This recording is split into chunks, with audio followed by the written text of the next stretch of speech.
you got to do some mental gymnastics in the meantime to keep yourself going. I mean, like, there's a reason people think we're psychos, because nobody can really sustain these times. Most people quit, bottom line, and most things they do in life. And hey, this is going to test, crypto is going to test your patience in ways nothing else you ever have been involved in will.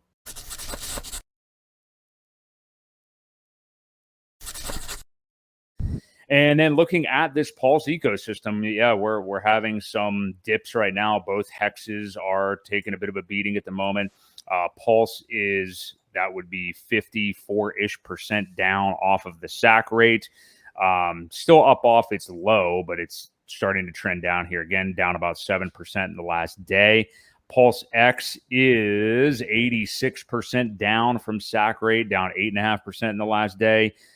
Hex on PulseChain is at an even 0.8 now, which is as bearish as it's looked here for a bit, down 10% the last day. And then Hex on Ethereum is right at basically the exact 2-to-1, 0.4 of a penny, and down 15% in the last day. So yeah, some bleeding going on for sure right now.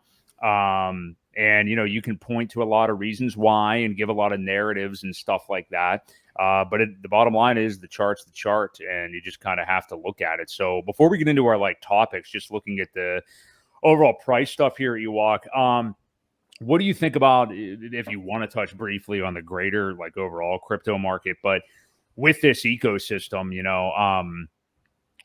how much more downside could we have? Do you think, day 2 we talked about last week, the second day after the SEC filing, we saw Pulse itself. I know at least it was this low because I bought at the time, but it was down about 77%, I want to say, off the high, 67%. It was a 4 zeros and a 3-3. And we're up off of that. Do we revisit those lows? Could we put in a lower low and this whole thing takes even longer? What do you think as we're starting to see another kind of trend down here at the moment? Yeah, I think, I mean, some people are just tired of waiting. They thought they were going to get this instant return. They have what they feel is a better investment for their capital. And what happens here, because everything is now tied to Pulse. Before, we were tied to, when it was just Hex on Ethereum, our biggest liquidity pair was USDC, right? So we had a floor. We had a solid floor, and it really only depended on people buying and selling. When people bought, you could tell price went up. When people sold, you could tell price went down. The problem is even with Hex right now, people don't have to buy or sell for that to go up or down. All they have to do is sell Pulse. If they sell Pulse, the price of Hex goes down, and in turn takes everything else with it. Right. Because there isn't a stable coin where most of the liquidity is held anymore. So it's really like a big rubber band. But as easy it is to bring it down, don't forget it's just as easy to bounce it back up with some major buys. So, just keep that in mind. Yeah, we could definitely go lower. Like I said, there's going to be weekends that get washed out, from now until whenever, as long as this takes. It could take a couple months.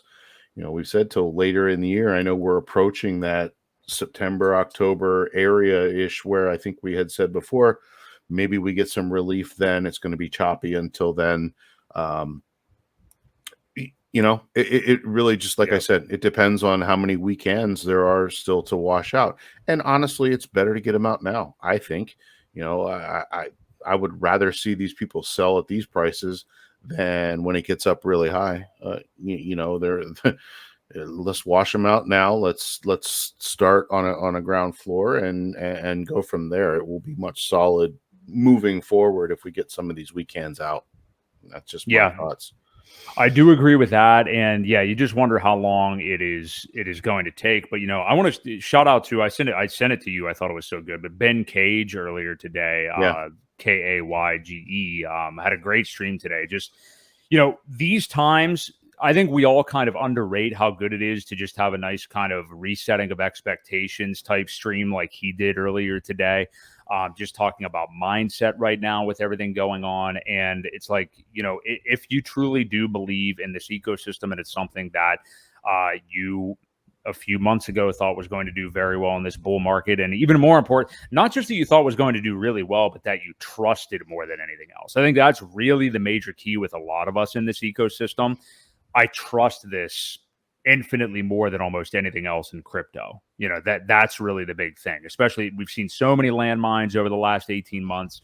Hell, I mean, decade. But I mean, just as this market progresses, we've seen so many.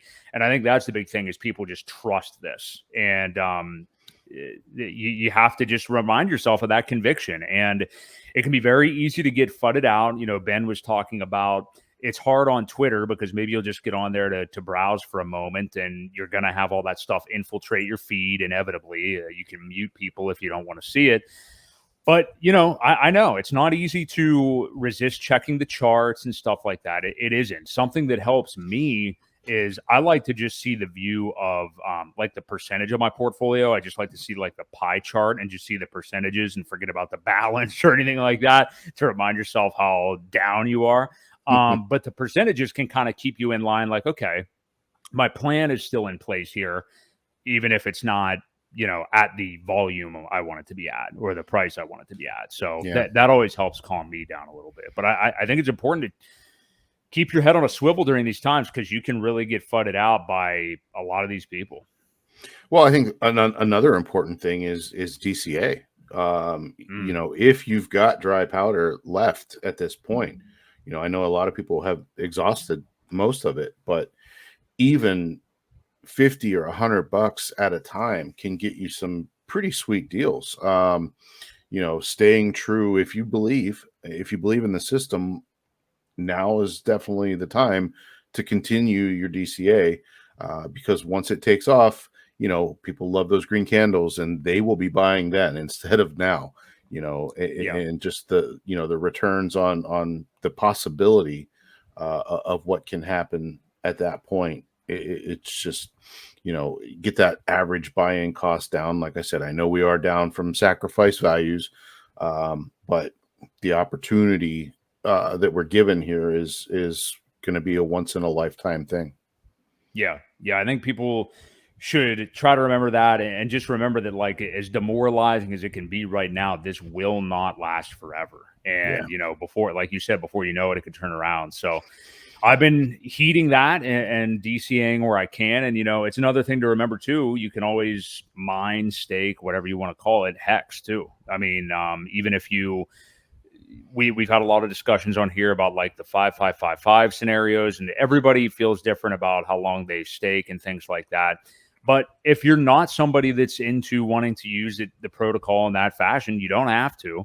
And if you feel like you don't have enough money to DCA in right now, it is at least a little comforting to own more T shares, even if you just put it out a calendar year from now and just make one big stake or something like that, or whenever you think maybe the bull market may top, whatever, just something to give you automatic DCAs every day if you feel like you don't have enough. So yeah, and remember, when you're mining or staking your hex, you are earning Hedron too, and you earn Hedron, you can stake that and earn ICOSA.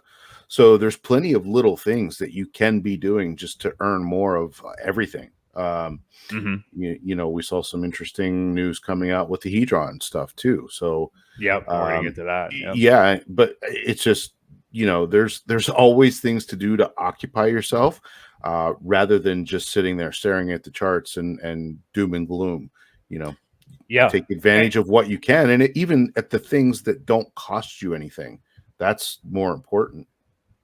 Right. And that's what you're saying is totally true. Like, even though it may seem like little bits right now and stuff like that, if you're expecting at minimum, like, say, a 30x from where we're even at right now, I'm not talking from stack rates, I'm saying right now on like the ecosystem.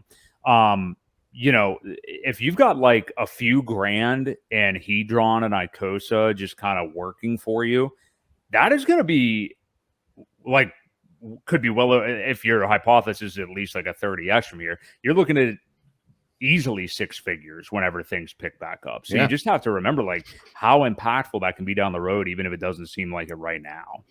Have all these little machines working for you, in the meantime, when you don't even have to do anything other than click a couple of buttons. Yeah, and that's another thing to think about too. If you do have some current hex stakes ending, and people get a little upset that the fees are a little bit high. You almost have to picture them at a future value to understand that you just don't want them bleeding out either. You got to put a future value on it when you're ending that stake. I know you may have only made, say, 10,000 hex or whatever. It's not a lot of money, and it may cost you a little bit more to unstake it if it was an early one. Right. But you do have to put that future value and say, well, what would this be worth in 2 years? Because if you let it bleed out, that's future loss that you're giving yourself to for temporary price right now. It's a great point, because that can be demoralizing too. You see how much you're ending a stake for, even in these times. Like, this is bare. I mean, I ended one on PulseChain earlier, but Boi this morning was like 19. Yeah. I'm waiting to see. I'm trying to snipe something in the low teens to end one on Ethereum, but it's like 30 right now, 29, 30. Yeah. So yeah, you want to remind yourself, because that can be demoralizing too. Like, my God, my end state costs more than the yield I earned. But project it to what you think it may be in the bull market, and just remember that that's what you're actually doing this for. So you got to do some mental gymnastics in the meantime to keep yourself going. I mean, like, there's a reason people think we're psychos, because nobody can really sustain these times. Just bottom line, most people quit. Bottom line, and most things they do in life. And hey, this is going to crypto is going to test your patience in ways nothing else you ever have been involved in will. And we'll be the ones that they're calling lucky later. Absolutely. That's the good side of it. They call us lucky because we were the ones that actually stayed, bought when we should have, and educated ourselves on what was going on. Right. Yeah, they definitely will. That's what they do from afar. So nice little pep talk, I guess, anyway, for you. We're going to get into like more angles of that in a minute.